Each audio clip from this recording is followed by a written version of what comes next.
The glass shattered before the scream. Downtown Chicago, 3:17 p.m.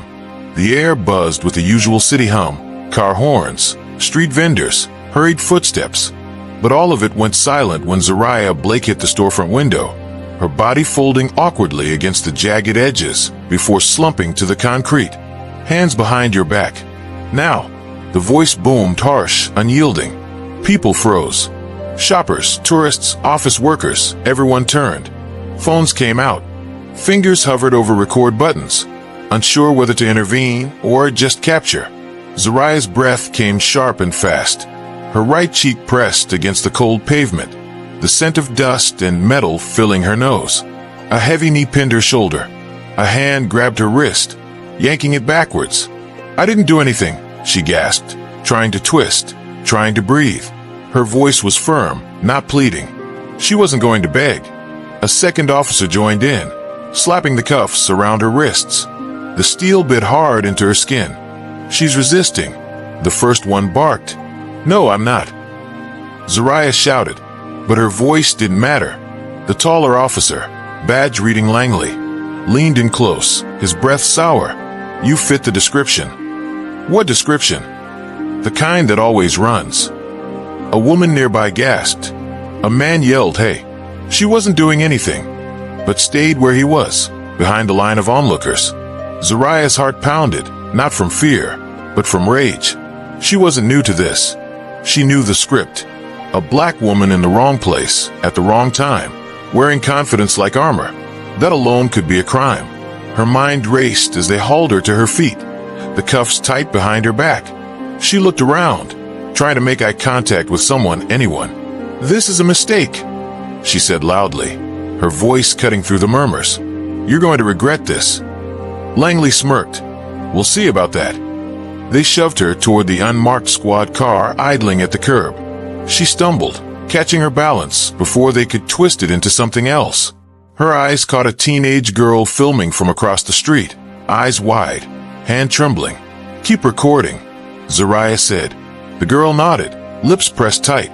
As the car door slammed, the crowd erupted in noise, questions, accusations, the rising tide of disbelief. But no one stepped forward. Inside the car, the world narrowed. Zariah's chest tightened. Her wrists throbbed. She bit down on her anger. She couldn't afford to lose control. Langley slid into the driver's seat, glancing at his partner. "Get her bag. Check it. Now. On it." Zariah leaned forward as much as the cuffs allowed. "You can't do that. I don't consent to any search." Langley chuckled, turning to face her. "Lady, you don't need to consent. You're under detainment." "For what?" "Suspicion." "Suspicion of what?" He grinned wider. "We'll figure it out." Her stomach flipped, not from fear, but from the weight of knowing. She had reported on men like him, warned the courtroom benches thin covering cases of abuse, of unchecked authority. She never thought she'd be the headline. Minutes passed. The city moved on outside, unaware of the storm brewing behind tinted glass. Langley's partner returned, tossing Zariah's leather satchel into the front seat. "Clean," he muttered. Langley's smile didn't fade. "We'll see." The car pulled away, merging into traffic. Zariah kept her eyes forward. "You picked the wrong woman," she said quietly. Langley laughed, tapping the steering wheel. "You think you're special." "No," she said, "but I'm not alone." Silence. Then Langley leaned in, voice low. "Doesn't matter who you know. Out here, names don't mean shit." Her eyes flickered to the rearview mirror. Calm. Focused. "We'll see about that." The squad car's engine hummed like a warning. Zariah Blake sat stiffly in the back seat, wrist still cuffed, the cold steel cutting deeper with every bump in the road. Her pulse had steadied, but her mind didn't rest. She knew the weight of this. This wasn't just about her. It never was. She watched the city blur past through the dark glass. Her city. Streets she had walked freely, now twisted into corridors of suspicion. Langley's partner, Officer Morris, fidgeted with her bag in the front seat, flipping through its contents like he owned it. "Stop touching my things," Zariah said, her voice sharp. Morris didn't even look back. "Relax. We're just making sure you're not hiding anything." "I already told you." Zariah snapped. I didn't do anything. Langley chuckled from the driver's seat. You fit the pattern. We don't need more than that. What pattern? She demanded. He glanced at her through the rearview mirror, eyes dark.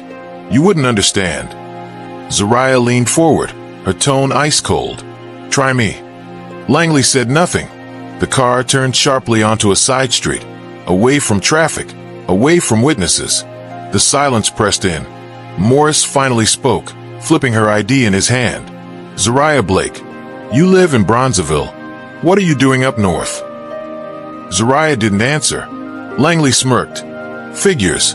Always wandering where you don't belong. I belong wherever I stand, she said. You know who I am. Langley shrugged. You're another smart mouth. That's all I need to know. No, Zariah said, her voice tightening.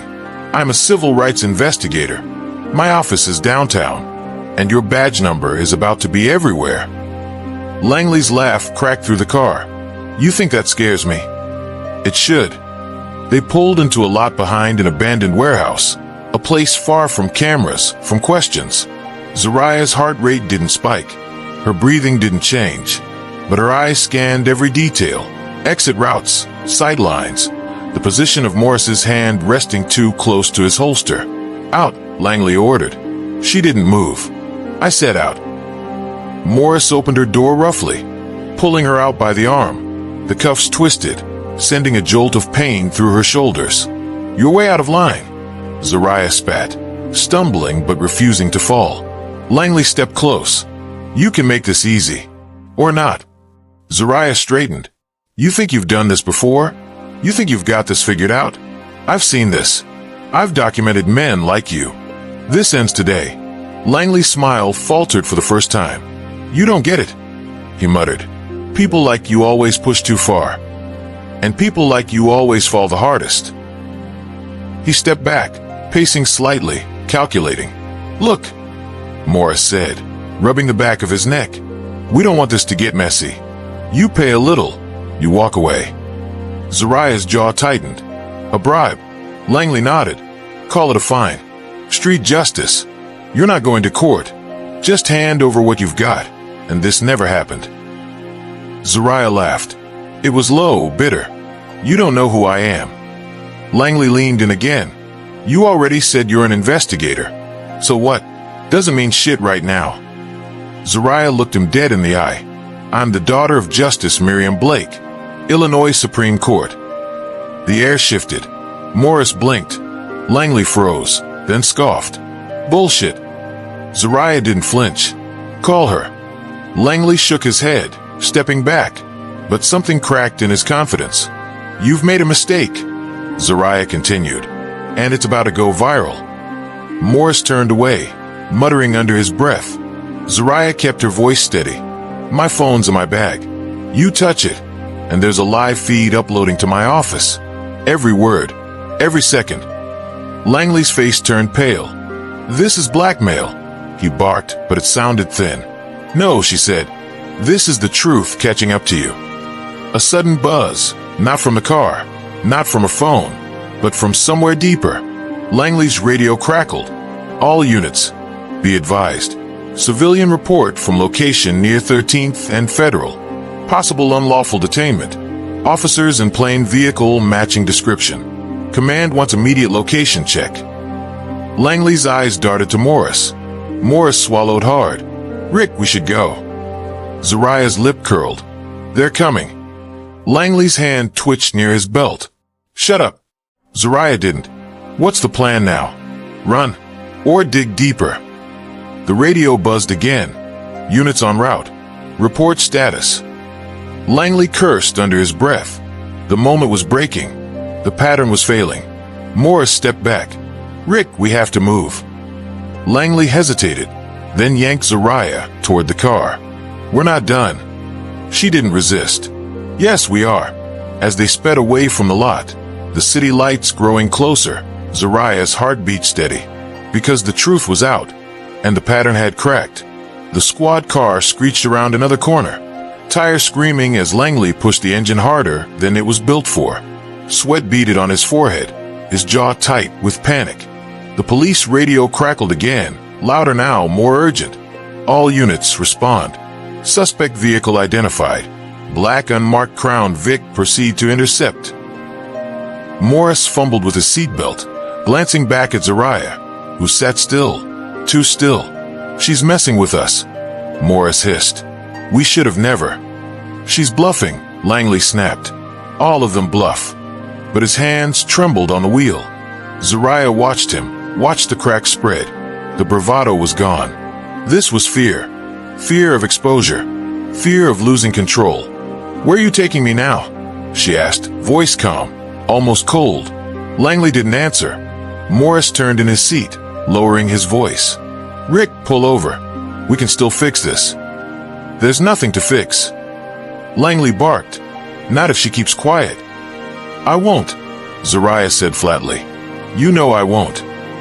Langley's fist slammed the dashboard. The city skyline loomed ahead, but they were still in the shadows, still in the forgotten spaces where authority bent itself. You're not walking away from this, Langley muttered. Not this time. Zariah's eyes narrowed. Neither are you. They hit a straight stretch of road. Red and blue lights flickered in the distance, growing, chasing. Morris panicked. They're close, Rick. Shut up. Langley veered left, cutting down another alley. But his mind was racing faster than the car. Zariah leaned forward slightly, her tone low and precise. You think you've got time to escape this? It's over. Langley's breathing grew ragged. You think you've won? No, she said, but truth always does. The radio screamed again. All units, visual on suspect vehicle. Halt immediately. Langley slammed the brakes, tires locking, the car skidding to a violent stop in an empty lot. He jumped out, yanking the back door open, dragging Zariah out. You don't get to play judge here, he roared. She stumbled but caught herself. Neither do you. He pulled his weapon, the barrel inches from her chest. Morris gasped. Rick, what are you? Stay back. Langley shouted. Zariah didn't move. Her eyes locked on his. You think I'm scared? She asked. Langley's hand shook. I should have left you. You still can, she said, stepping closer. The lights hit them both, blinding, relentless. Squad cars boxed them in, sirens piercing the night. Officers spilled out, weapons drawn, voices loud and commanding. Drop your weapon. Hands in the air. Langley froze, the weight of every decision collapsing on him. Rick. Morris dropped to his knees, hands high. It's over. Zariah didn't flinch, her hands still cuffed. She stood tall, eyes never leaving Langley's. Do it, she said. Let the world see. Langley's grip loosened. The gun fell to the ground with a dull thud. He raised his hands, eyes wide with terror. Officers rushed in, tackling him, cuffing him. The irony lost on no one. Zariah exhaled slowly. A female officer approached, her face pale. Ma'am, are you all right? Zariah nodded. Get these off me. The officer fumbled with the keys, unlocking the cuffs, her hands shaking. You need medical, she asked. No, Zariah said, rubbing her wrists. I need my phone. Morris was sobbing now, head in his hands. Langley stared at the ground, silent, broken. Zariah walked past them both, her face hard. The station buzzed with chaos. Reporters circled like vultures outside, flashes popping, questions shouted. Inside, Zariah sat in a small office, sipping water, her phone alive with calls, texts, notifications. The video was everywhere. The footage from her phone had uploaded automatically. Langley's threats, Morris's bribe demands, the fear in their voices. The city was awake now, and it was angry. A tall man entered the room, sharp suit, sharp eyes. Zariah. She looked up, softened. Uncle James. James Blake, civil rights attorney, brother to Justice Blake. He crossed the room, pulling her into a tight hug. I'm okay, she whispered. No, you're not, he said, stepping back. But you will be. They sat. Langley's done, James said. Morris too. Internal Affairs is crawling over this. She nodded. It's not just about them. I know, he said. It's the system. Zariah's voice caught. I keep thinking, if it wasn't me, if it was someone else, someone without. James held her hand. That's why this matters. We fight so no one has to depend on a name. She looked away, eyes wet. You changed something tonight, he said. Not enough. Never is. But it's a start. She stood, walking to the window. The reporters were still there. The people too. She turned back to James. I want them all held accountable. You'll have that. No, she said. Not just the officers. The ones who let them thrive. The ones who cover for them. James smiled, proud. Then we begin. Zariah nodded. Outside, the city pulsed with new energy. People gathered, chanting her name, holding signs, demanding change. Langley sat in a cell now, the system turning on him. Morris sang like a bird, trying to save himself. But the story wasn't over. Not yet. The morning sun pierced through the city skyline like a knife, exposing everything in its golden light. But not even the sun could cut through the fog of corruption that clung to the heart of the city. Zariah stood before a row of cameras, microphones pointed at her like weapons. Her curly hair framed a face that showed no fear, only resolve. Behind her, Uncle James stood still, silent, his presence steadying her like an anchor. Miss Blake, how does it feel to have exposed this scandal? Do you believe this is just the beginning? Will you press charges? Questions fired like bullets. Zariah raised a hand. Silence. She took a breath, eyes scanning the sea of faces, some eager for truth, others waiting for her to fall. What happened to me? She began, her voice steady. Was not just about two bad officers. It was about a system that allows power to go unchecked. I was lucky. I had a name, a phone, a voice. She paused, her eyes narrowing. But how many others didn't? A murmur rolled through the crowd. They thought I was nobody. Just another black woman they could silence. They were wrong. A cheer erupted from the crowd, but Zariah held up her hand again. This isn't about me. It's about justice. It's about truth. And it's about every person who's ever been afraid that their life could end. Not because they did something wrong, but because someone with a badge decided they could. She stepped back. No more words. The crowd was on fire now. Later, in the quiet of James's office, Zariah sat at a desk, scrolling through documents. Her phone buzzed relentlessly. News outlets, supporters, threats. James entered, holding a manila folder. His face was tight. IA is moving fast, he said, tossing the file on the table. She opened it. Photos, transcripts, reports. Langley wasn't alone, he continued. Turns out, there's a whole network. Zariah's eyes flicked over the evidence. Payments, falsified reports, a list of names. How deep does it go, she asked. Captain Harlow, James said, his jaw clenched. Possibly higher. Zariah leaned back, the weight of it all pressing down. They covered for each other.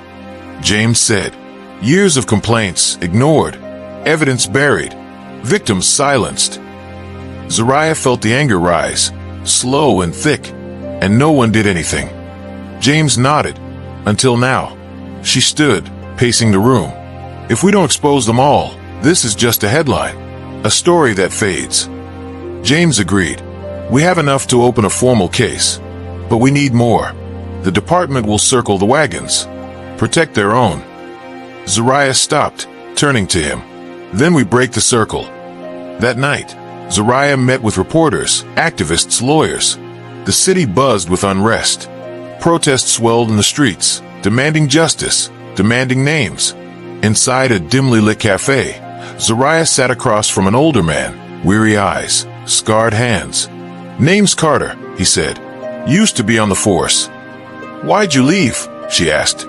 They made me choose, he said. Loyalty or integrity. And now, I want to help. Carter slid a flash drive across the table. Records, body cam footage they buried, names of officers who got away with more than you want to know. Zariah picked it up, her heart pounding. Why now? Carter looked away. Because I've seen too many die for silence. Back in James's office, they loaded the drive. Video files played, grainy, brutal. Young men beaten, Women harassed, all by the same names. Zariah's fists clenched. "They can't hide anymore," she whispered. James nodded. "We'll take it to the DA. This is enough to burn the department down." Zariah's phone buzzed again. A text. "Unknown number. Be careful. You don't know who you're messing with." She showed James. "They're scared," he said. "Let them be." But Zariah knew fear too well. It didn't come from cowards. It came from men who still believed they were untouchable. The next day, news broke. City police under investigation. Officers suspended in wake of Blake incident. Langley's mugshot flooded the screens. Morris, too. But it wasn't enough. Not for Zariah. She paced the courtroom hallway, waiting. The DA's office had agreed to a meeting, but time dragged. Then the door opened. A woman stepped out, sharp suit, sharper eyes. "Miss Blake, I'm DA Hughes." They shook hands. "I've seen your evidence," Hughes said, leading her inside.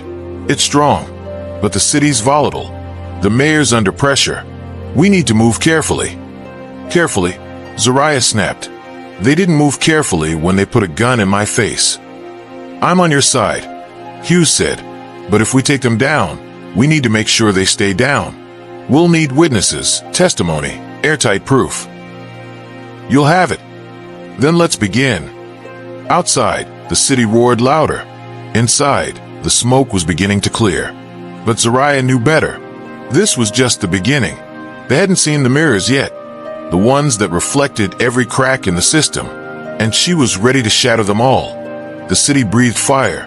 Protesters flooded the streets, fists raised, voices raw from chanting Zariah's name. Signs plastered every corner. "Justice for all." "End police terror. Zariah speaks. We stand."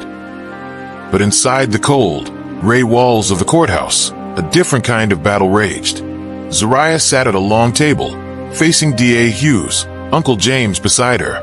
Files and screens glowed with damning evidence, but truth alone wasn't enough. "They're pushing back hard," Hughes said, her brow furrowed. "Langley's attorney filed a motion. Claims you incited the arrest. That it wasn't profiling, but self-defense." Zariah scoffed. "Self-defense? Against a woman in a sundress walking home from work?" James leaned forward, his voice sharp. "They're scrambling, throwing mud, hoping something sticks." Hughes nodded. "We can fight it, but we need more than outrage. We need irrefutable proof." Zariah's hands tightened around her pen. She thought of the videos Carter gave her. The faces of those beaten, broken, and buried by the system. "Then let's give them proof they can't deny," she said, her voice steady. "Let's bring it all out." By nightfall, the city was alive with whispers. Rumors of more arrests, of higher-ups being dragged into the light. But fear worked both ways. As Zariah's name lit up the headlines, so did threats. Her phone buzzed constantly now, messages from unknown numbers. "Drop it or die. You think this will change anything? You're just one voice. We have an army." Zariah sat on her bed, staring at the screen. Her heart pounded, but not from fear. From fury. They wanted her silent, invisible. But silence wasn't an option anymore. The next morning, James called her. "Meet me at the precinct," he said. "Something's happening." She arrived to flashing lights and chaos. Officers scrambled, news crews blocked by barricades. Inside, Captain Harlow stood behind a podium, sweat beading on his forehead. "We are launching a full internal review," he said, his voice tight. "Any officer found to have violated protocol will be held accountable." Zariah stepped closer, watching him closely. Lies. She could smell it. Harlow's eyes met hers, just for a second, and she saw it. The same arrogance Langley had. The same belief that he'd survived this storm. Later, James approached, his face grim. "They're playing a game," he said. "They'll sacrifice a few pawns to protect the king. Then let's change the rules." That night, Zariah stood before a packed town hall. Community members filled every seat, their eyes on her. She took the stage, holding a file. "This," she said, raising it high, "is what they don't want you to see." She opened it. Names, reports, evidence of abuse, buried for years. They want us divided, afraid. But they forget, truth doesn't die in the dark. It just waits for light. A woman stood up in the crowd. "My son," she said, tears in her eyes. "They took him 2 years ago. Said it was an accident." Zariah nodded. "We'll get justice." Another man stood. "My brother." Same thing. The room erupted, voices rising, pain spilling out like a flood. Zariah raised her hands. "We draw a line here," she said. "No more silence. No more fear. This is our city too." Back in James's office, the mood was tense. "We have enough to blow this wide open," James said. "But they're not going down easy." Zariah nodded, staring at the map on the wall. Pins marked every case, every victim. She placed a new pin. "This is where it ends." James looked at her. "You sure you're ready for the war that's coming?" Zariah turned, eyes blazing. "I was born in it." As dawn broke, news spread. Warrants issued. Officers suspended. Captain Harlow under investigation. But Zariah knew better than to celebrate, because power doesn't fade quietly. It fights. It claws. It survives. And now, the real war had begun. Lines were drawn, and Zariah was ready to cross them. The city didn't sleep anymore. Helicopters circled overhead. News vans blocked sidewalks. Protesters marched day and night, their chants shaking the air. But power didn't tremble. It shifted, moved underground, adapted, and Zariah felt it.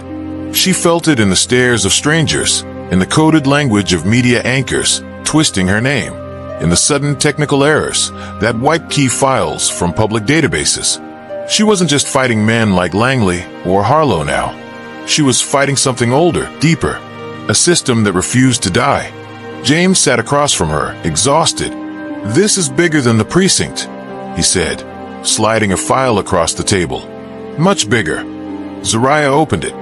Inside were names she didn't recognize: judges, council members, donors, people who smiled in public and signed away justice in private. She scanned the pages, each name a brick in the wall they were up against. "This isn't law enforcement anymore," she whispered. "It's the city itself." James nodded. "They've protected each other for years. Deals, favors, threats. It's a machine." Zariah leaned back, the weight of it pressing down. "How do we break a machine?" James looked at her, eyes hard. "You don't. You expose it. Make it so loud, so visible, that it can't run in the shadows anymore." The next day, she met Carter in an alley behind a rundown community center. He handed her a flash drive, face tense. "This is everything," he said. "Body cam footage, internal memos, even the donations tied to the council. But it's dangerous. If they know you have this." "They already want me dead," Zariah said, pocketing the drive. "Now they'll just want it more." Carter stepped closer, voice low. "Watch your back, Z. They won't lose without blood." She nodded, feeling the truth in his words. By evening, Zariah sat in front of her laptop, the room dark except for the glow of the screen. The footage played. Officer Langley, smiling, laughing, as he boasted about how easy it was to make charges stick. Captain Harlow signing off on falsified reports. Judges dismissing cases without reading them. But it was the last video that made her chest tighten. A meeting. A private gathering of men in suits. Councilmen, police chiefs, donors. Planning, plotting, deciding who would be protected and who would be sacrificed. Her name came up. "She's a problem," one voice said. "She's lighting fires we can't contain." "Make it personal," another replied. "Find her weakness." Zariah paused the video, her reflection staring back at her from the black screen. They were coming. At midnight, her phone rang. "James." His voice was strained. "They raided Carter's apartment. He's gone." Zariah stood up, heart racing. "Gone? What do you mean gone?"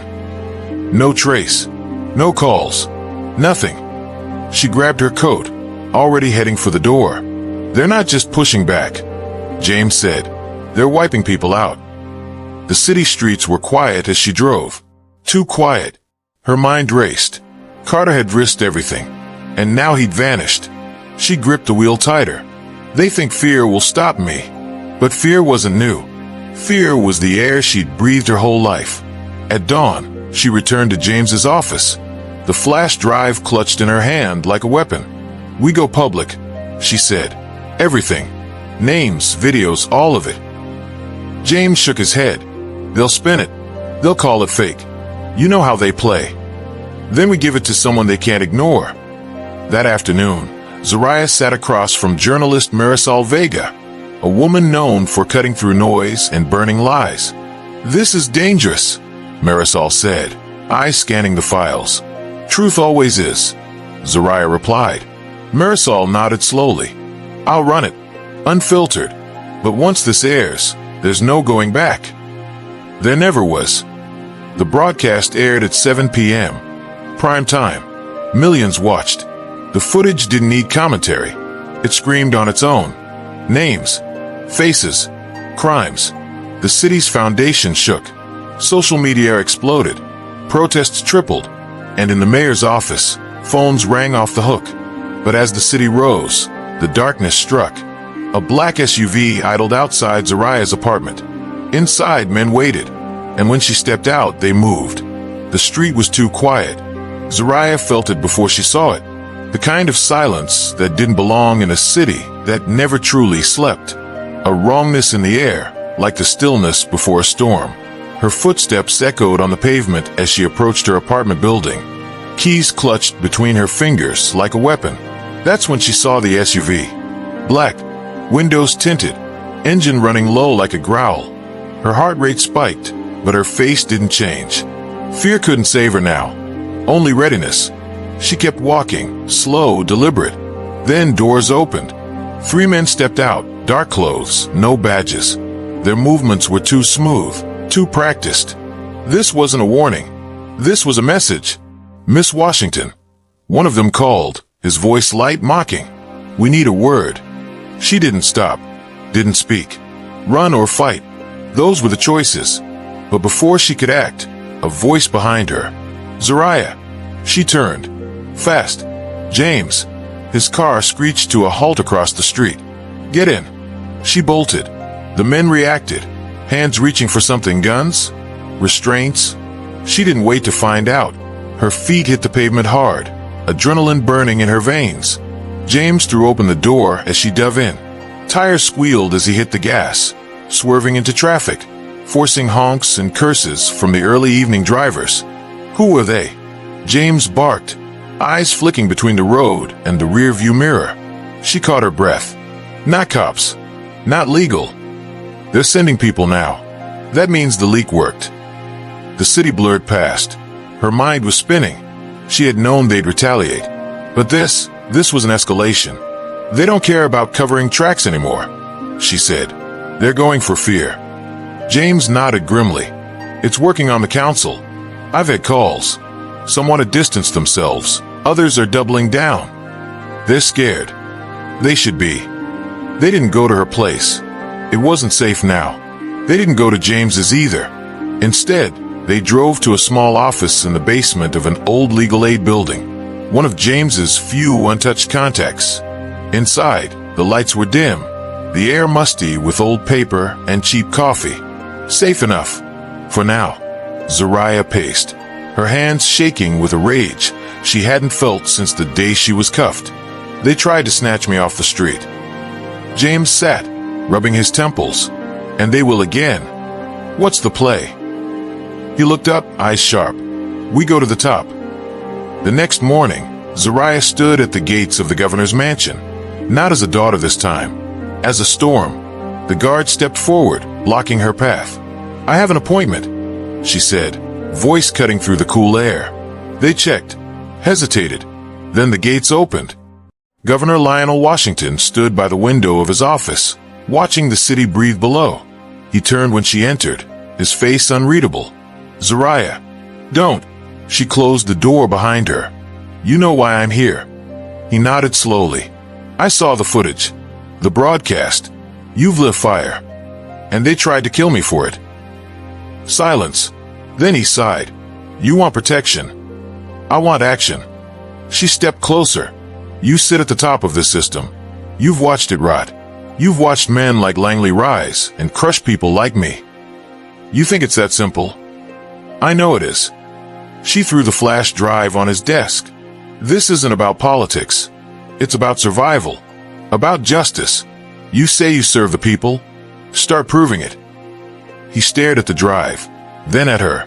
What do you want? Her voice didn't waver. I want them gone. I want every name on that list stripped, exposed, prosecuted. And what about me? She looked him dead in the eye. You can be remembered as the man who let it happen, or the one who stopped it. Hours later, the governor's office issued a statement. An independent investigation, immediate suspensions, reforms. The media devoured it, but Zariah wasn't satisfied. Words didn't fix wounds. That night, she returned to the legal aid office. James was waiting, phone in hand. They raided Langley's house. Good. They also hit Carter's last known address. Still no sign. Zariah's heart clenched. Carter was still missing, and silence around him grew louder each day. We keep pushing, she said. We don't stop. James hesitated. They're warning us. That SUV, that wasn't a kill order. That was bait. They want you scared. Out of the spotlight. Alone. She stepped into the light of the small office lamp, her face calm, but fierce. I've never been alone. Outside, the city buzzed. Screens played her face, her story. Protests didn't stop. But somewhere in a dark room, plans were being made. Because for every system that breaks, another fights to survive. And Zariah Washington had just become their greatest threat. The city didn't sleep that night. Not really. Not after what had happened. News anchors scrambled over themselves. Analysts lined up like soldiers, each one spinning the governor's sudden announcement. Some called it a political stunt, others a long overdue reckoning. But for Zariah, none of that mattered.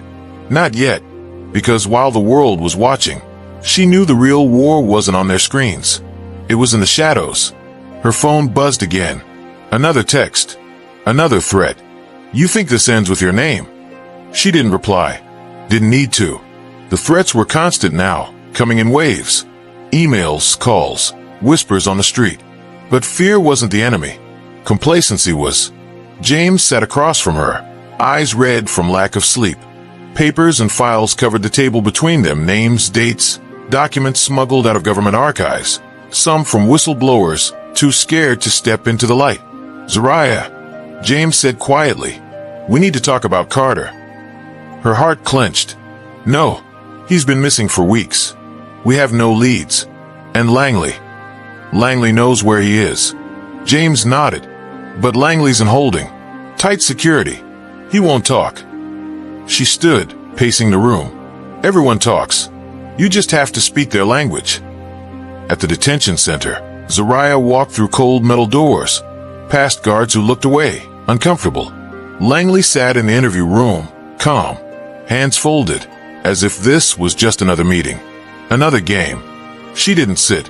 You're not here for justice, he said first, smiling. You're here for revenge. Her eyes didn't waver. I'm here for the truth.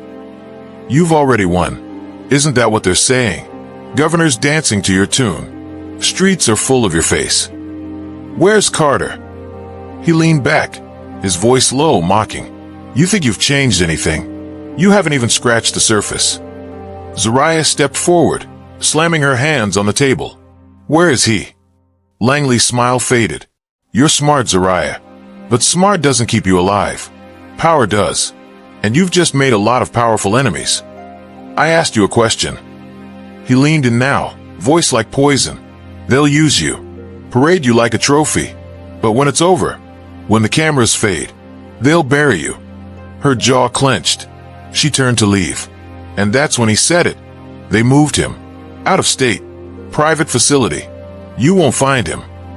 Back at the office, Zariah dropped into a chair, exhausted. James was already pulling up maps, transport logs, anything that could confirm Langley's words. He could be lying, James said. Or worse, telling the truth. Her phone buzzed again. This time, it wasn't a threat. It was a tip. A small facility outside the city. Unregistered. Private security. No records. No oversight. They arrived under cover of night, headlights off, hearts racing. The place looked abandoned from the outside, just a shell of a building tucked behind trees. But Zariah knew better. She felt it. Inside, the air was heavy.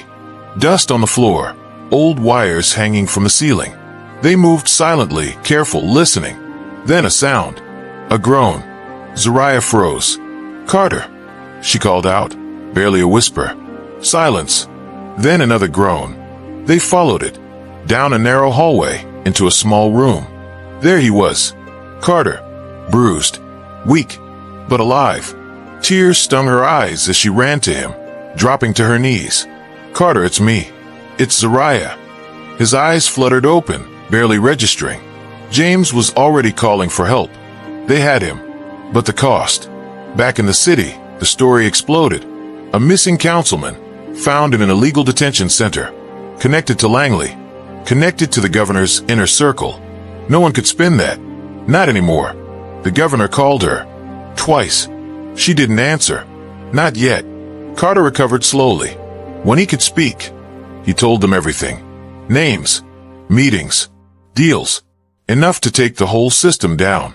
The city burned with outrage. Protests turned into demands. Demand for resignations, for trials, for blood. But Zariah wasn't celebrating. She sat by the window of the legal aid office, staring out at the city. James joined her, silent for a while. Then softly, "You did it." She shook her head. "No, they're falling, Zariah. One by one. And how many more rise in their place?" James sighed. "You can't fix it all."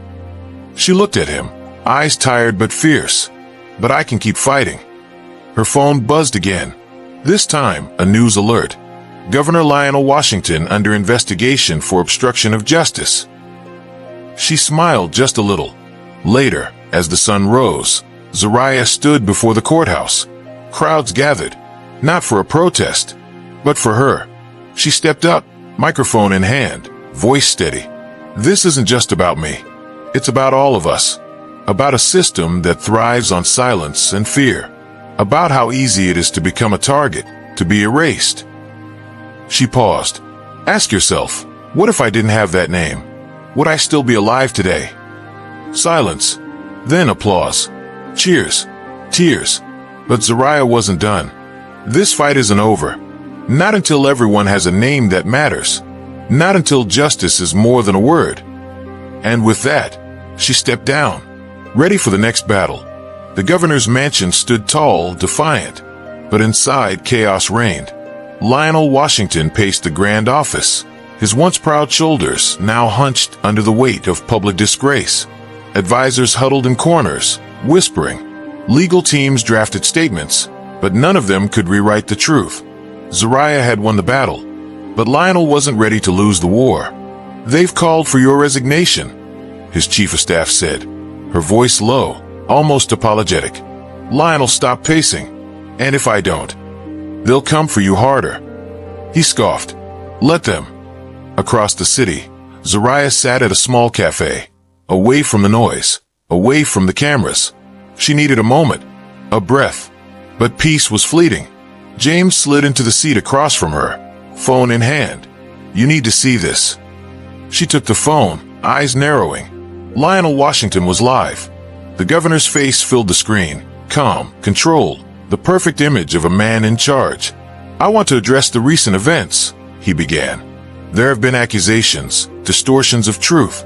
I want the people of this great state to know I have always acted in the best interests of justice and order." Zariah's grip on the phone tightened. "As for Councilman Carter's unfortunate situation, I was unaware of any wrongdoing within the enforcement division. I have called for an internal review, and I will fully cooperate." Lies. Polished, rehearsed lies. "But let me be clear," he continued, leaning forward. "This is not the time for division. It is the time for unity. And I will not resign. I will fight for my office, for my reputation, and for the people who believe in due process." James cursed under his breath. He's doubling down. Zariah set the phone down, her mind racing. He's setting the stage. For what? For war. That evening, Zariah met with Carter. His recovery was slow, but his mind was sharp. "He won't go quietly," Carter said, his voice hoarse. "No, they'll paint you as the enemy now. Radical. Dangerous." Zariah nodded. "Let them try." The next day, headlines shifted. From hero to agitator. From truth-teller to threat. Pundits questioned her motives. Was this justice or ambition? Protests still burned, but counter-movements grew. Paid voices. Manufactured outrage. Lionel's gambit was working. At a press conference, Zariah faced reporters. "Governor Washington wants you to believe that this is about politics, that the truth is subjective. But I ask you, who benefits from silence? Who profits from fear?" Hands shot up, questions fired. "Zariah, are you calling for the governor's removal?" She met their gaze, unwavering.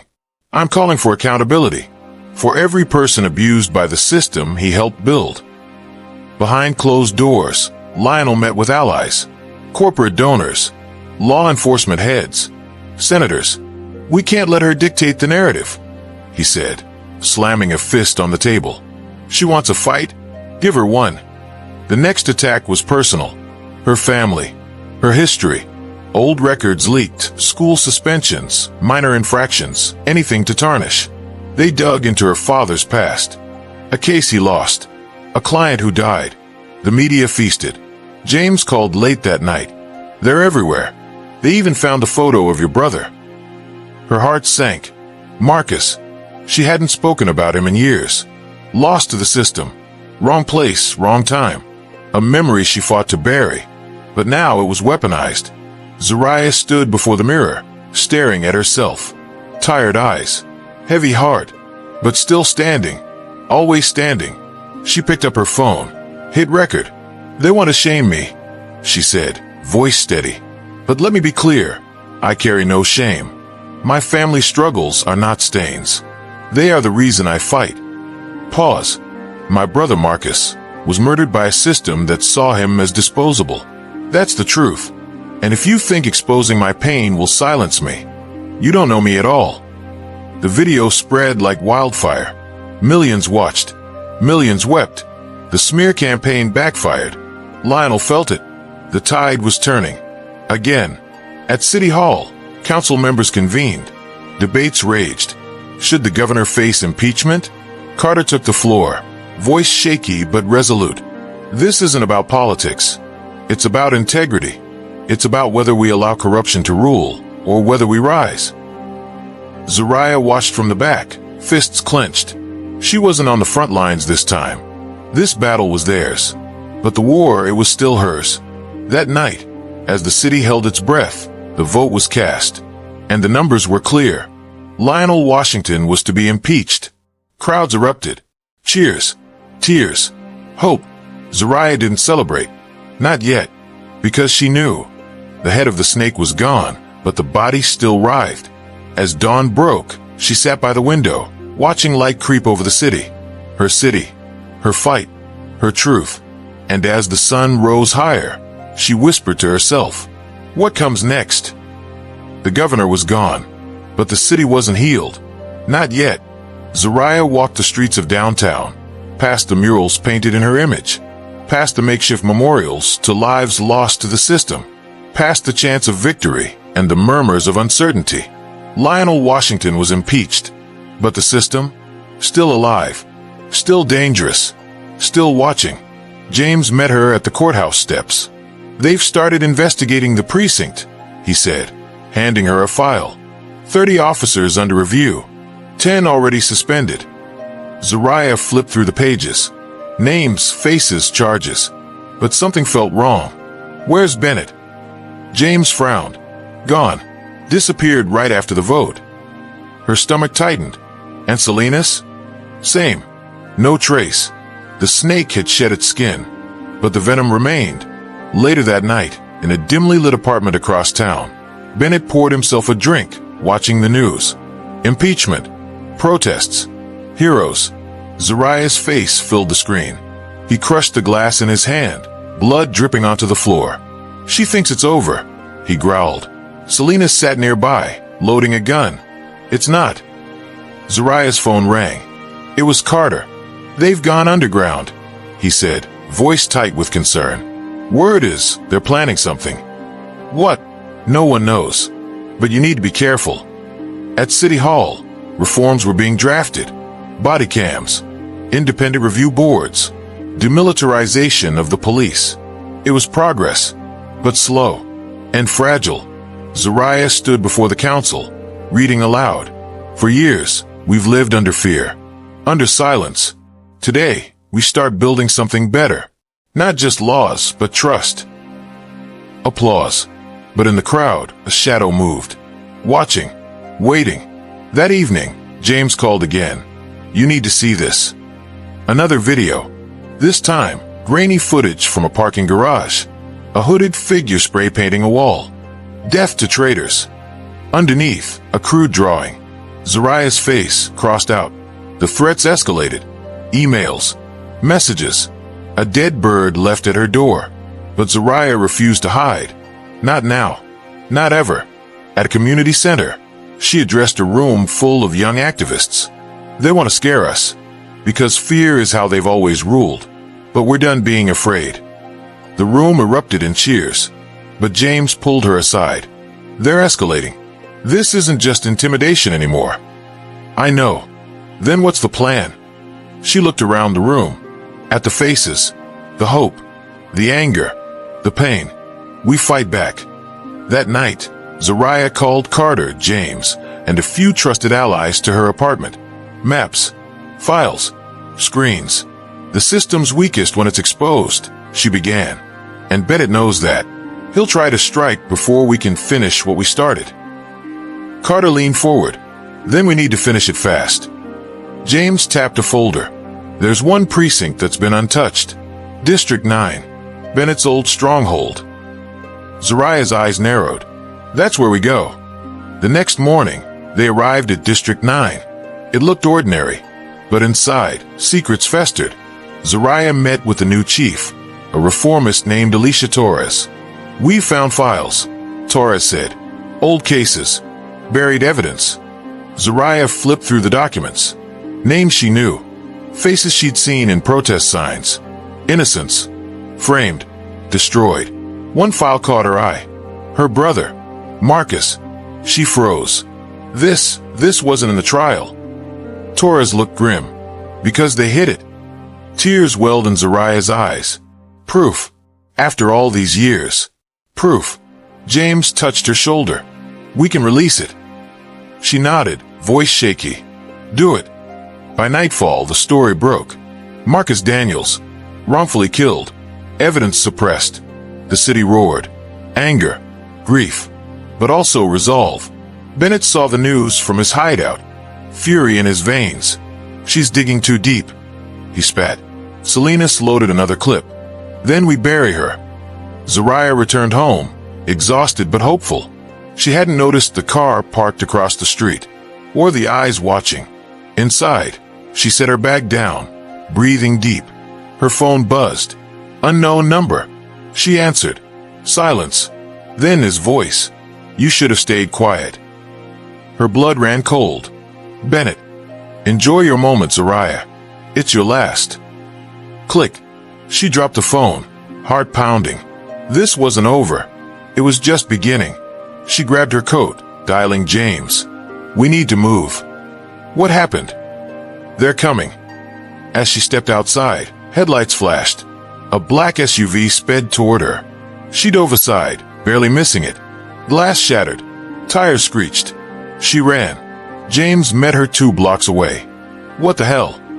"They tried to kill me." "No more playing defense." She nodded. "We end this." Back at District 9, Torres handed them more files. Bennett's operations. Hidden accounts. Private militias. "This is bigger than we thought," James said. Zariah scanned the documents, but not too big to fall. As dawn broke, she stood before the cameras once more. "They tried to silence me. They tried to kill me. But I'm still here. And I won't stop until every last piece of this corruption is gone." The city listened. The world listened.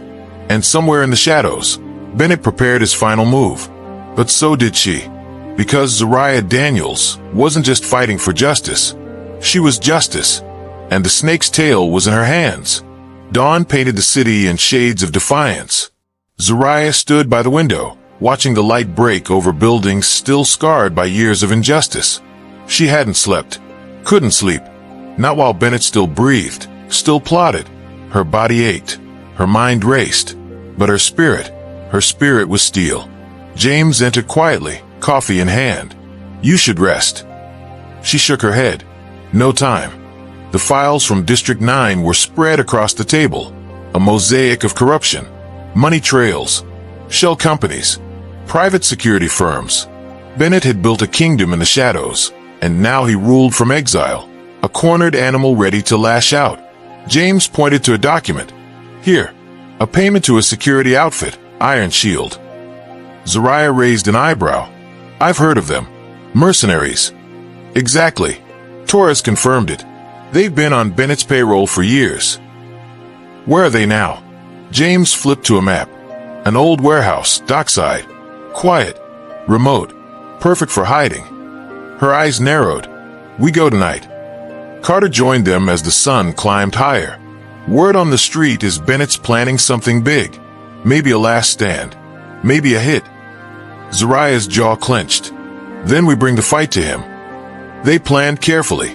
Torres arranged backup, a few trusted officers. No press. No noise. This wasn't for the cameras. This was for survival. As night fell, Zariah suited up. Black jeans. Hoodie. No labels. No armor. Just purpose. James handed her a small earpiece. "Stay close." She nodded, eyes locked on the horizon. "Let's finish this." The docks were silent, save for the lapping of water against rusted steel. The warehouse loomed ahead, a relic of a forgotten time, now repurposed for evil. Zariah's heart pounded, not from fear, from clarity. They moved in silence, Torres leading the way. Inside, the air was thick with dust and danger. Footsteps echoed, guns raised, eyes sharp. James spotted movement. Left, a guard. Quick, efficient. Down. Deeper they went, through corridors of decay, until they heard voices. Bennett. He stood in the center of the room, surrounded by armed men. Calm, confident, deadly. Zariah stepped forward. "End of the line, Bennett." He turned, a slow smile spreading. "Zariah, still playing hero." She didn't blink. "You're done." He laughed. "You think you've won? The city may love you now, but power never disappears. It just changes hands."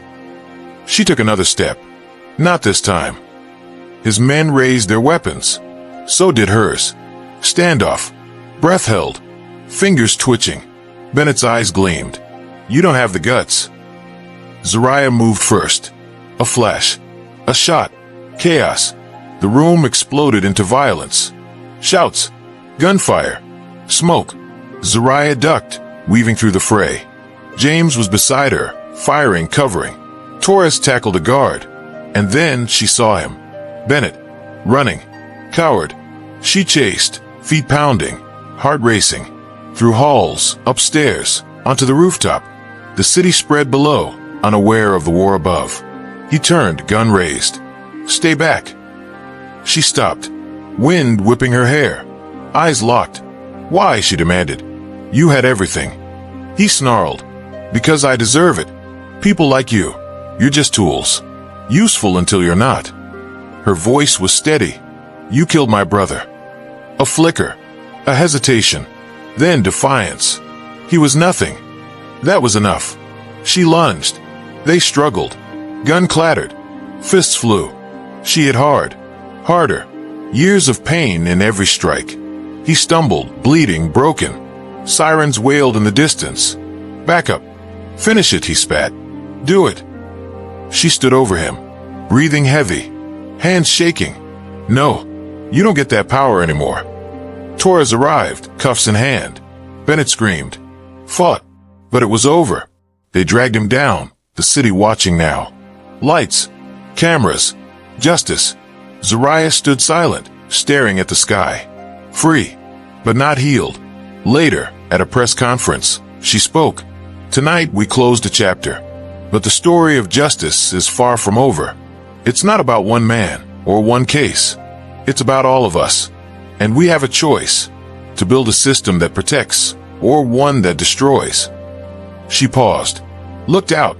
What if I didn't have this name? Would I still be here today? Silence. Heavy. True. We need more than justice for one. We need justice for all. The city listened. The world listened. And in the hearts of those who dared to hope, a fire burned. The courthouse steps were swarmed. Cameras flashed. Reporters shouted, "Zariah, any comments on Bennett's trial? Do you think this changes the system? Is justice finally served?" Zariah kept walking, her face calm, her heart heavy, because this wasn't victory. Not yet. Inside, the air was tense. People packed into pews, straining for a glimpse of the fallen titan. Bennett, handcuffed, defiant. Judge Eliza Monroe presided, one of the few who'd always stood her ground. A friend of Zariah's father, a symbol of integrity in a fractured world. Zariah sat behind the prosecution table, not as a lawyer, not as a witness, but as the face of a movement. The trial was swift, the evidence overwhelming. Surveillance tapes, financial records, testimonies from officers who'd flipped. Even the footage from Zariah's arrest played on the giant screen. Every frame a wound reopening in public view. Bennett didn't flinch. Not once. Not when James took the stand. Not when Torres described the corruption. Not even when Judge Monroe read out the charges. Conspiracy, extortion, attempted murder, abuse of power. You are found guilty on all counts. The courtroom erupted. Cheers, tears. And yet, Zariah sat still. That night, she walked alone. The city was different now. Billboards with her face, slogans of justice, calls for reform. But she felt no pride, only purpose. Her phone buzzed. A message from Carla. "They want you at the Capitol. Tomorrow. To speak." She stared at it. Another stage. Another chance. The Capitol was cold, sterile. A place of decisions. Of promises, often broken. But today they listened. Senators. Judges. Activists. Zariah stood at the podium, her voice steady. "You've seen what power can do when unchecked. You've seen how easy it is to silence the truth when it doesn't serve the system." She paused, looking at each face. Bennett is one man, but there are others. There are laws that protect them, gaps in our justice, loopholes. She took a breath. "I'm not here just because I survived. I'm here for those who didn't." She pulled out a list. Names, faces, stories, victims. David Okoro, shot during a routine stop.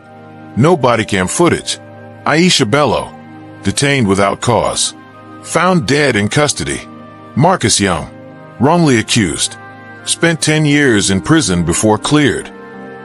Tears welled in her eyes, but her voice never broke. Change starts now, with oversight, with accountability, with laws that value life over power. Silence followed, then applause. Real, sincere. Afterward, a senator approached her. "You've opened eyes today. The reform bill, your father's bill, it's gaining traction." She nodded, but didn't smile. Later, in her father's study, she sat alone. Memories on the walls. Books he loved. Cases he fought. James walked in. "You did it." She looked up. "Did I?" He sat beside her. "It's not over, but it started." She reached for a photo. Her father, holding her as a child. His eyes filled with hope. "I wish he was here." "He is. In everything you've done." They sat in silence. Not mourning, but remembering. Outside, the city buzzed. Protests. Celebrations. Debates. The news played on. Bennett sentenced to life without parole. New police reform bill proposed. Zariah Cole, from victim to voice. But Zariah knew better. This wasn't about headlines. It was about hearts. That night, she stood on her balcony. Lights of the city flickering, a symbol of what could be. Carla called. "You coming to the rally?" She hesitated, then nodded. "Yeah, let's go." At the rally, Thousands gathered. Chants echoed. Signs waved. Zariah stepped onto the stage. No script. Just truth. I'm not a hero. I'm just one person who refused to be silent. And I know I'm not alone. Cheers. Unity. Hope. She raised her fist. Not in anger, but in promise. This is our fight. And we won't stop until justice is not the exception, but the rule. The crowd roared. Tears flowed. Hearts opened. And as the night sky burned with light, Zariah smiled. Not because it was over, but because they had begun. The days after the rally felt different. Not quieter, not calmer, but heavier. Because victory, real victory, was messy. Zariah sat in her office, eyes scanning a mountain of emails, letters, and voicemails. Stories. Painful stories. My son is gone. They say it was an accident. I need help. We saw what you did. But here in our city, nothing's changed. They still watch us. Still stop us. Still hurt us. Each one pulled at her. Each one was a reminder. That Bennett's fall didn't break the system. It only cracked the surface. James entered, holding a thick folder. You need to see this. She opened it. Police reports. Fresh ones. New names. New abuses. Even after Bennett? After the trial, the sentence, the reforms? James nodded. Power doesn't let go that easily. Zariah leaned back, rubbing her temples. They're testing us, seeing if we're done. He placed a hand on her shoulder. They're about to find out we're not. Later, Zariah visited a community center in the heart of the city, a place filled with faces like hers. Hopeful, but tired. A young girl approached her, maybe 10, bright eyes, dark braids. Are you Zariah Cole? She smiled. I am. My mommy says you're like a superhero. Zariah knelt down. I'm just a person, like you. The girl hesitated. Will the bad cops go away now? Zariah's heart twisted. She wanted to say yes, but lies weren't her way. They won't go away on their own, but we'll make sure they can't hurt people anymore. Together. The girl nodded, as if that was enough. And maybe, for now, it was. That night, the city flared again. Not with hope, but with anger. A video. Fresh. Raw. An officer slamming a man against a wall. Blood. Tears. The news ran it on repeat. Another case of excessive force in Westgate. Zariah stared at the screen. Same tactics. Same silence from the department. She called James. Give me the victim's name. We're going there. Westgate. A district still caught in the old ways. Bennett's reach may have ended, but his protégés remained. They found the man, Elijah Turner. Broken nose. Bruised ribs. Eyes filled with shame. I didn't do nothing, he said, voice hoarse. Just walking home. They said I looked like someone. Zariah sat beside him. You don't have to explain. We believe you. Tears welled in his eyes. No one ever has. She reached for his hand. They will now. The next morning, Zariah stood in front of the Westgate precinct. Cameras rolling. Crowds gathering. This is not just about one man. This is about a culture. A sickness. And we won't rest until every corner of this city is free from fear. The police chief arrived. Sweating. Nervous. We're investigating the incident. Zariah cut him off. We don't need more investigations. We need action. She handed him a list. Officers with prior complaints. Suspended cases. Forgotten voices. Clean house, or we'll make sure you do. The chief took the list, knowing the tide had turned. Back in her apartment, Zariah stood at the window. The city was alive. But beneath the noise, she felt the weight. James entered, 2 cups of tea in hand. You okay? She shrugged. I thought taking Bennett down would change everything. He sat beside her. It did, but it's not enough. She sighed. We're still carrying chains, James. Some visible, some hidden. How do we break them all? He looked out at the skyline, one link at a time. Her phone buzzed. A text from Carla. New case. Young man in custody. Looks bad. Zariah closed her eyes. No rest. Not yet. But she stood. Because this fight wasn't about comfort. It was about truth. As she left, James called after her. You ever wonder what would have happened if you weren't you? If they didn't fear your name? She paused, then turned. All the time. And as she stepped into the night, a single thought echoed. What about those without a name? Who fights for them? Because Zariah knew. Her story wasn't just hers. It belonged to every voice silenced, every life devalued, and she'd carry those chains until no one had to. Silence is never free. It demands a price. Sometimes it's dignity. Sometimes it's justice. But most times it's life. The morning broke heavy with humidity and tension. Zariah stood in front of her mirror, adjusting her blazer, her face a mask of calm. But beneath it, storms raged. She had slept barely 2 hours, thoughts spinning around the message from Carla. A young man. Custody. Looks bad. By now, she knew what that meant. At the precinct, the walls seemed to hum with unease. Officers avoided eye contact as she walked past, James by her side. What's his name? Zariah asked. James flipped through his notes. Malik Owens, 23. Picked up last night in Westgate. No charges. No calls made. She clenched her fists. Let's go. Malik sat in the holding cell, head down, one eye swollen shut, lips split. His clothes were torn, bloodstains marking his shirt. The officer at the desk looked up lazily as Zariah approached. You can't see him. He's not. She flashed her badge, sharp and decisive. I'm his counsel now. The officer hesitated. James stepped forward, towering. Open it. Keys jingled. The cell door creaked. Zariah knelt beside Malik, her voice soft. Malik, I'm Zariah Cole. I'm here to help. He flinched at first, but something in her tone disarmed him. I didn't do nothing, he murmured. They said I was loitering. Took my phone. She examined his injuries. Did they give you a doctor? He shook his head. Just fists. James's jaw tightened. Zariah stood, her voice cold now. Give me the officer in charge. Minutes later, Lieutenant Marcus Shaw entered, a man known for two things, his polished smile and his dirty hands. Miss Cole, always a pleasure. What brings you to my humble precinct? She didn't bother with pleasantries. Your officers assaulted Malik Owens, unlawfully detained him, denied medical attention. I want him released. Now, Shaw chuckled. You know how this works, Zariah. He fits the description. We were just doing our job. She stepped closer, eyes burning. You were doing Bennett's job. He's gone. Maybe you want to follow. His smile faltered, but only for a second. Careful, counselor. You're not as untouchable as you think. She leaned in.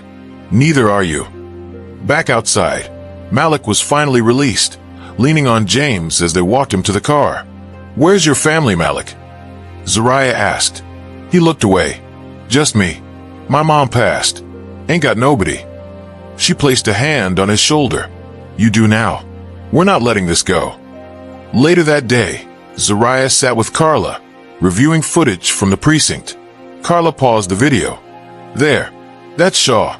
He's directing the officers, telling them to rough him up a little. Zariah's stomach churned. They never stop.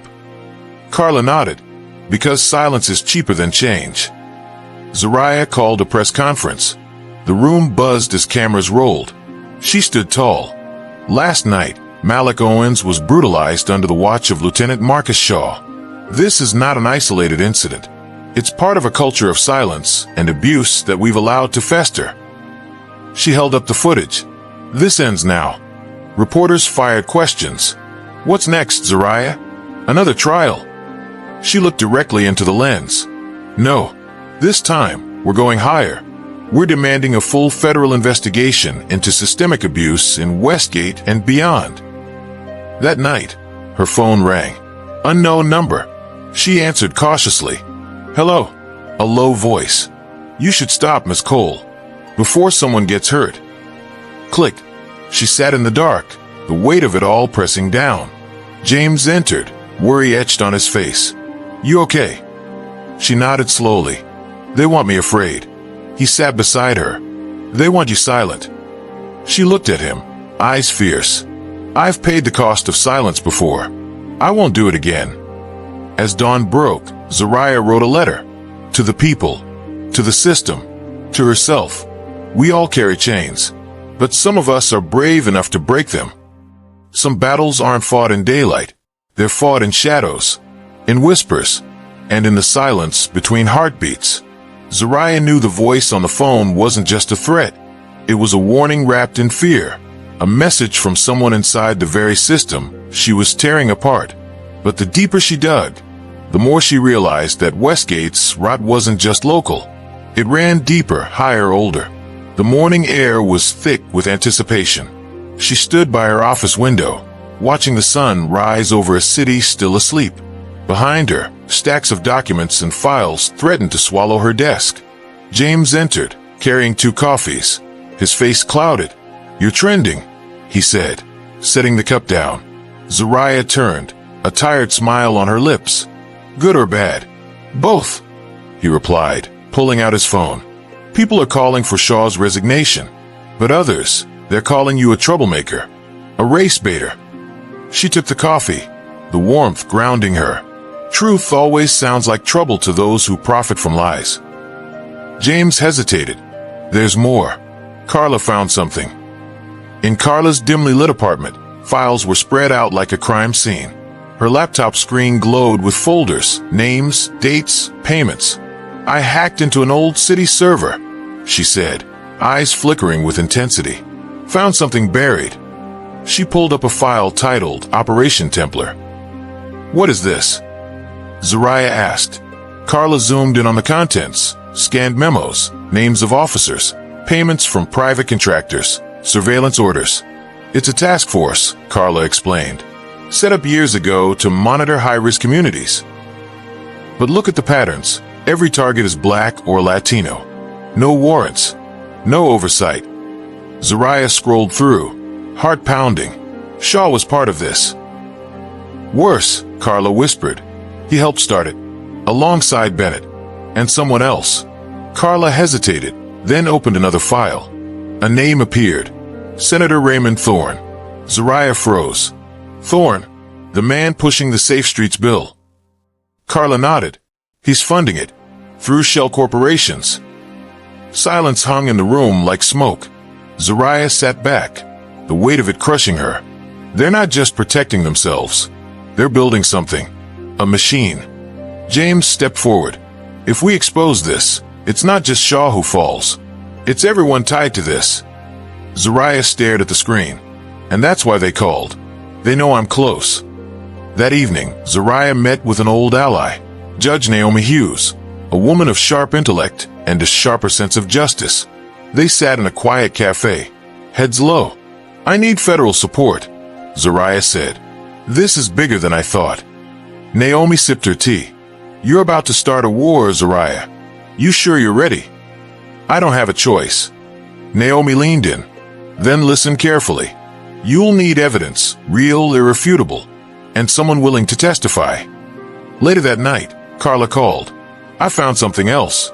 A whistleblower. He worked in internal affairs." They met him in an underground parking lot, the city's lights flickering above. The man was middle-aged, weary, his eyes darting nervously. "My name's Evan Price," he said. "I used to audit officer misconduct cases. I saw the patterns, the cover-ups." "Why come forward now?" Zariah asked. "Because it's out of control," he said, voice trembling. "They're planning more raids, more detentions. They're cleansing neighborhoods. And Thorne, he wants this to go statewide." Zariah's stomach turned. "Will you testify?" Evan hesitated. "They'll kill me." James stepped forward. "We can protect you." Evan nodded slowly. "I'll do it, but get me out of here. Now." As they drove away, Zariah stared at the city skyline. "This isn't just about Malik, or Shaw, or even me," she whispered. James glanced over. "No, it's about everyone who's ever been silenced." That night, Zariah wrote again. "They thought fear would stop me, but fear is fuel, and I'm just getting started." Some truths don't just shake a city, they rip it apart. The morning air buzzed with tension. It was in the way people walked, in the way eyes darted to phone screens. In the silence before the storm, Zariah stood on the steps of City Hall, the courthouse behind her bathed in gray light. A crowd was already gathering, reporters, activists, the curious, the angry. Word had spread fast. She was about to release something that would change everything. James adjusted his tie, his eyes scanning the growing crowd. "You sure about this?" Zariah's jaw clenched. She hadn't slept. Not really. But clarity had replaced fatigue. They left me no choice. Behind them, Carla emerged, a tablet in hand, connected to the press feed. Her face was pale, but determined. "Everything's ready. Live stream is up. Over 100,000 watching." Zariah nodded. She stepped forward, the microphone crackling as she began. "My name is Zariah Cole." Her voice echoed. 2 weeks ago, I was detained without cause. Abused. Threatened. I was one name, one call away from being another headline, another hashtag. But I survived, and I promised myself I wouldn't be silent. She paused, her eyes scanning the sea of faces. "This isn't just about me. It's about Malik, about the families mourning in silence, about the voices this system has tried to erase." Her hand trembled as she lifted the tablet. "What I'm about to show you is evidence.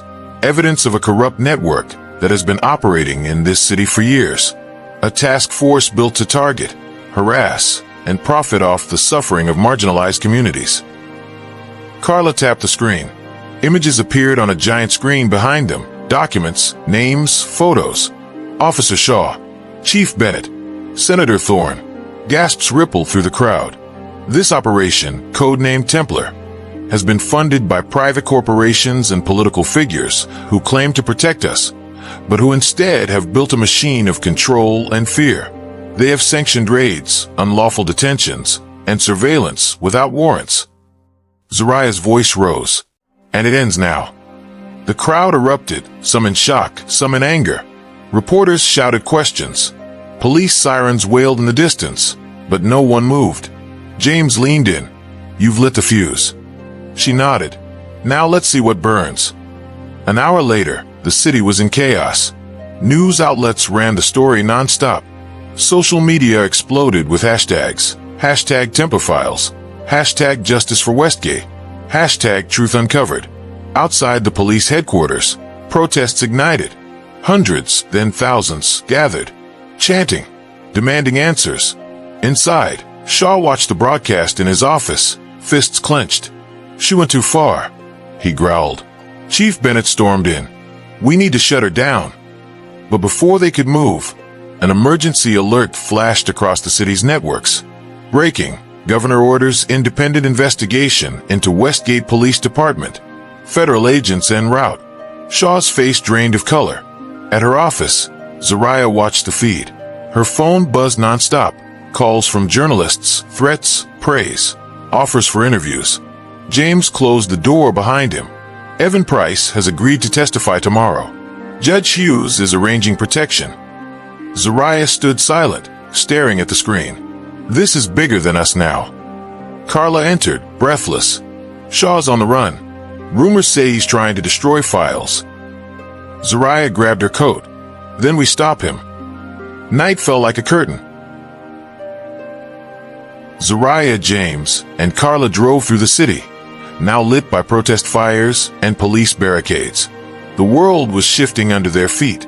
They arrived at a small data center, one Carla had traced as a backup storage site for police records. Inside, the building was quiet. Too quiet. They moved cautiously, flashlights slicing through darkness. Then, the sound of hurried footsteps. "There," Carla pointed. Shaw, hunched over a terminal, typing frantically. "Stop," Zariah's voice echoed. He turned, eyes wild. "You think you've won? This won't change anything."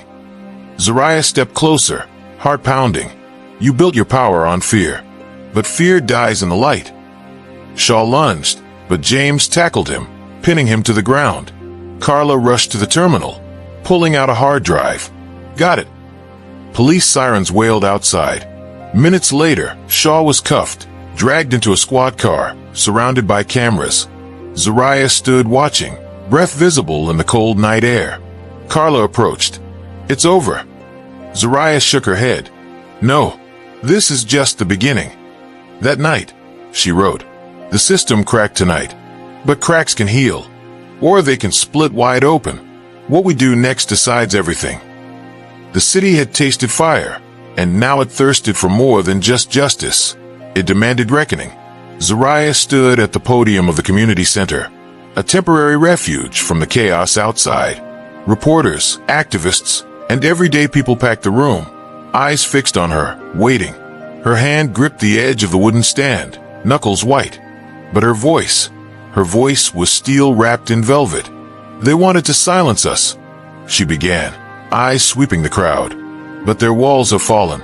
Shaw is behind bars. And yet the fight isn't over." A murmur rose. They knew. They felt it too. Carla stepped forward, holding up a thick folder. "These documents," Carla announced, "prove that this wasn't just Shaw. It wasn't just a precinct gone rogue. Judges, politicians, business leaders, they all had a hand in the machine." Gasps. Someone shouted, "Names! We need names." Zariah nodded. "You will have them, but we must be precise, calculated. If we want real change, we need to expose them so thoroughly they can't slither away." Later that evening, in her office, Zariah sat with James and Carla. Pages of evidence spread before them. James frowned, pointing to a name on the list. "Judge Hamilton. He's ruled on some of the biggest civil rights cases in the state." Zariah stared at the name, her stomach knotting. And every time, he ruled in favor of the system. He buried complaints, dismissed charges against officers like Shaw. He's part of it. Carla leaned in. "Governor Lewis is on here too." Silence. "The governor?" James repeated, incredulous. Zariah closed her eyes. He's been calling for calm while knowing the rot starts in his office. The stakes were higher now. They couldn't rely on protests alone. The system would protect its own, unless they forced it into the light. "We need the public," Zariah said. "Not just to watch, but to act." The next day, social media exploded. #UnmaskTheCorrupt. The hashtag trended globally within hours as documents, videos, and testimonies began surfacing, leaked methodically by Zariah's team. Whistleblowers came forward, emboldened by the movement. Faces once untouchable now adorned protest signs, their sins cataloged in digital ink. Judge Hamilton's courtroom was empty. Governor Lewis canceled public appearances. But Zariah knew they wouldn't fall without a fight. A knock at her door. James stepped in, his face tense. "You need to see this." He turned on the TV. A news anchor spoke urgently. In breaking news, Governor Lewis has issued an executive order declaring a state of emergency, citing unrest and threats to public safety. Zariah's heart pounded. He's trying to shut us down. James nodded grimly. He's calling in the National Guard.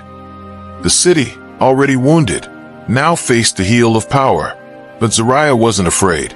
"Call a press conference," she ordered. "Tonight." As night fell, the air grew heavy with anticipation. Outside the city hall, a sea of faces gathered, lit by candles and phone screens. The National Guard stood watch, armored and silent. But Zariah stood taller. She took the microphone. "You declared an emergency, Governor. But the emergency isn't us, it's you." A cheer rose, loud and fierce. "You fear the truth because it strips away your lies. But we see you now, and we will not back down." She held up a document. "This is a motion, signed by thousands, demanding your resignation. We will take it to the courts, to the legislature, to the streets if we must. But know this, your power ends where our voices begin." That night, she returned home, exhausted but burning with resolve. Her phone buzzed. A message. Unknown number. "Meet me. Midnight. Old Church on 5th. Come alone. I have something you need." She stared at the screen, debating. James entered. "You all right?" She showed him the message. His brow furrowed. "It's a risk." "I know," she said softly. "But if it's real, it could be everything." Midnight. The old church loomed, shadows dancing under the pale moonlight. She stepped inside, her footsteps echoing on worn stone. "Zariah." A man emerged from the darkness. Older, weary eyes, a face lined with regret. "Who are you?" she asked. "My name doesn't matter. I worked with Hamilton. I saw what they did. I kept records. Everything, the bribes, the orders, the murders. I want out. I want to make it right." He handed her a flash drive. "This will bury them." As she left the church, clutching the drive, a single thought burned in her mind. The higher they are, the harder they fall. The night air was colder than usual, thick with the weight of secrets finally set free. Zariah's hands trembled, not from fear, but from the sheer magnitude of what she held. The flash drive sat in her palm, no bigger than her thumb, yet heavy as truth itself. This wasn't just evidence. This was the match that could set the entire system ablaze. Back in her apartment, James paced the room while Carla booted up a secure laptop. "You trust this guy?" James asked, eyebrows furrowed. Zariah shook her head. "I trust what we've seen so far, but we verify everything." Carla inserted the drive, the screen flickering to life. Folders, dozens of them, each one labeled with dates, names, and cold, clinical titles. Hamilton _ orders, Lewis _ transactions, Shaw _ internal reports, and more. Carla clicked on a video file first. The screen showed a dimly lit office. Judge Hamilton, his voice unmistakable. "We can't let this case go public," he said, flipping through a file marked with a young black man's name. "He's nobody. Get Shaw to handle it." The video cut abruptly. James' fists clenched. He ordered hits. Carla opened another folder. Bank transfers, bribes, recorded phone calls. One name stood out. Senator William Greaves. Zariah's heart skipped. Greaves? He's been silent this whole time. James' voice turned dark. Because he's the one pulling the strings. For a moment, no one spoke. Then Zariah whispered, "We're not just fighting the police. We're fighting the architects." Morning light broke, but it brought no peace. The city was on edge.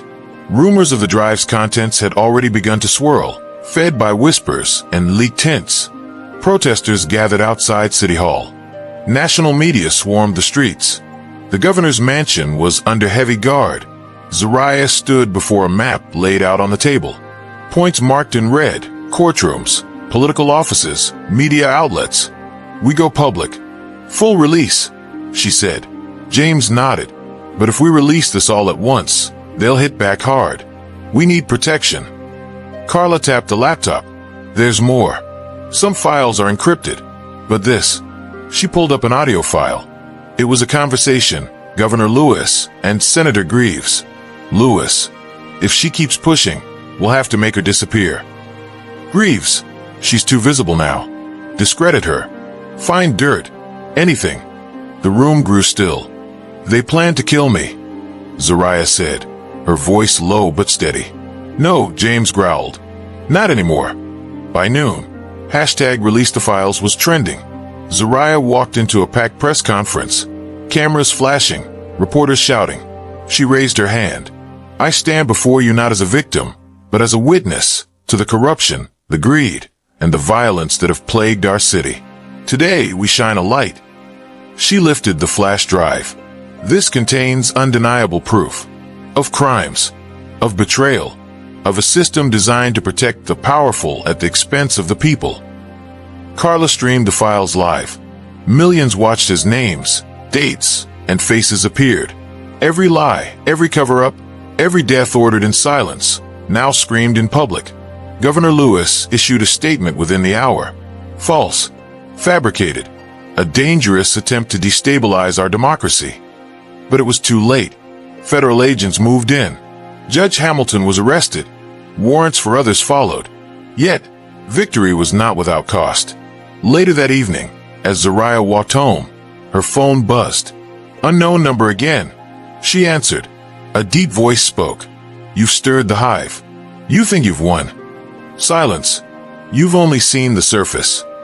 The line went dead. She stopped walking, heart pounding. "What does that mean?" she whispered. James met her at the door, face pale. They raided Carla's place. Her knees buckled. "What? She's safe." But they took her equipment. They're trying to erase everything. Zariah sat, head in hands. For every truth they unearthed, a deeper darkness emerged. What if this never ends? She asked. James knelt beside her. Then we keep fighting, because if we stop now, they win. That night, Zariah stared at her reflection in the mirror. She wasn't the same woman who had walked into that market, unaware of how fragile her freedom was. She was battle-scarred, yes, but stronger. Her phone buzzed again. A message from Carla. There's more. They're connected to something bigger. Meet me tomorrow. Trust no one. Zariah looked at the city outside her window, lights flickering like distant stars. They had shaken the pillars of power, but now they had to face the architects of the entire system. And Zariah knew this was no longer just about her. This was about every voice silenced, every life stolen. And she wasn't done. The morning air was tense, thick with uncertainty. The city buzzed with chaos, sirens blaring in the distance as headlines rolled across television screens. Judge Hamilton arrested. Evidence of widespread corruption leaked. Governor denies involvement. But for Zariah, this wasn't victory. This was only the beginning. She met Carla in an abandoned parking lot on the outskirts of town, far from surveillance, far from the ears of those who now saw her as a threat. Carla's eyes darted nervously, her hands clutching a worn laptop bag. Her voice trembled, not from fear, but from urgency. They're scrubbing everything, she said. Not just files. People. Witnesses. Anyone who could testify. Zariah narrowed her eyes. What do you mean? Carla opened the bag, pulling out a tablet, and handed it over. These are names. People who were in contact with the governor's office. Lawyers, activists, journalists. Some of them were investigating long before we even started. Zariah scrolled through the list. Faces, notes, all marked with dates, and then a red X next to many of them. Dead. Zariah's voice was almost a whisper. Carla nodded. Disappeared. Suicides. Accidents. But we both know better. Zariah's breath caught. The weight of the drive, the files, the press conference. It had shaken the public, yes, but it had also poked a deeper, more dangerous force. They've killed to protect themselves, she murmured. Carla leaned in. And they're not done. This goes beyond the governor, beyond Hamilton. The wind picked up, blowing dust through the lot. Zariah stood silent, the city skyline looming in the distance. How high does it go? She asked. Carla hesitated, then pulled out another flash drive. I decrypted part of it. The Senator Greaves, he's tied to a private intelligence firm. They've been running black ops. Not just here. Federal contracts. International deals. Zariah's head spun. Greaves? He's federal. Carla nodded. And he's been funding these operations, using local law enforcement as pawns. The police brutality, the profiling, it's systemic, yes, but orchestrated in part by these firms. They're testing control. Social manipulation. Zariah stepped back, her mind racing. The protests, the arrests, the fear. They weren't just byproducts of a broken system. They were by design. This isn't just about justice anymore, she said. It's about exposing an entire machine. Back at James' place, they gathered around the table, maps, notes, and drives scattered across the surface. James stared at the new information. If this gets out, we're talking national security. They'll label us traitors, terrorists. Zariah shook her head. Then we show them the truth before they can twist it. Carla pulled up more files. There's a meeting. Tomorrow night. Greaves, Lewis, and others. They're planning to go dark, vanish until the storm blows over. James looked up. Where? An old estate, north of the city. Private, heavily guarded. Silence filled the room. Zariah's eyes burned with determination. We go in. We record everything. We expose them. James raised a brow. That's suicide. Zariah stood tall. Then we die for the truth. The sun set over a city caught between outrage and fear. Protests turned to clashes. The media fed on the frenzy, some calling for justice, others calling for calm. Zariah sat alone for a moment, watching the chaos unfold. Her phone buzzed, a text from her mother. Be careful. They fear the light you bring. Tears welled in her eyes. Her mother had always known she was meant for more than silence. Later that night, they prepared. Carla secured hidden cameras. James checked the routes, the exits. Zariah armed herself with more than just courage. She carried every voice that had been silenced. They drove in silence, the night swallowing the city lights. As they approached the estate, Zariah's heart pounded. Fate had led her here, not just to expose corruption, but to dismantle a system built on fear. They parked a mile out, continuing on foot through dense woods, guided by the moonlight. Voices echoed in the distance. Carla pointed. There. They crouched behind thick trees, eyes fixed on the mansion glowing with wealth and wickedness. Inside, shadows moved. They slipped closer, adrenaline surging. Zariah's hand gripped the camera tight. This was it, the moment they would uncover the heart of the beast. But just as they reached the edge of the estate, a figure stepped into view. A familiar face. Agent Roland, his voice cold. I warned you. The cold steel of the barrel pressed against Zariah's forehead. Roland's eyes, once filled with false sympathy, now burned with the quiet fury of a man trying to preserve an empire of shadows. Carla froze, her breath shallow. James shifted, calculating the risk, the angles. But Zariah stood still, her gaze locked onto Roland's. You really think you can stop this? She whispered. Roland's hand didn't waver. It was never about stopping it. It's about control. People like you, idealists, you don't understand. The world isn't run by justice. It's run by power, by fear. A bitter smile played at Zariah's lips. And yet here we are. You're the one afraid. Behind her, Carla subtly activated the camera, hidden in the folds of her jacket. A soft red light blinked. Roland caught it. Turn it off, he growled, stepping back, motioning to another guard emerging from the trees. But Zariah didn't move. You kill me now, and the world knows your fear. They'll see it, Roland, the cowardice behind a badge. His jaw clenched. From the estate, voices grew louder. Greaves, Lewis, others. Powerful men, discussing how to bury the truth, how to manipulate the chaos outside to their advantage. Zariah's voice rose, steady, unwavering. These woods will not silence me. You may have built a system on lies, but it only takes one truth to bring it down. The guard stepped closer, raising his weapon. James made a move, but Zariah lifted her hand. No. She stepped forward, pressing her chest to Roland's gun. If you truly believe power wins, pull the trigger. Show them. Show the world what justice means to you. For a moment, the world stood still. Then, an explosion of light. Car headlights. Sirens. Voices. Drop your weapons. Hands in the air. Officers, real ones, stormed the clearing. Among them, a familiar face, Detective Amari. Roland hesitated. Zariah stepped back. You're done. Later, under the harsh lights of a press room, Zariah stood before the nation. The footage Carla had leaked, the confessions, the meetings, the threats, had gone viral. Millions had watched as the veil was lifted, as the puppeteers behind the scenes were dragged into the light. Roland, Greaves, Lewis, arrested. Judge Hamilton, disbarred and charged. But the victory felt hollow. As the cameras rolled, Zariah spoke, not as a survivor, but as a witness. A few men fell today, but the system remains.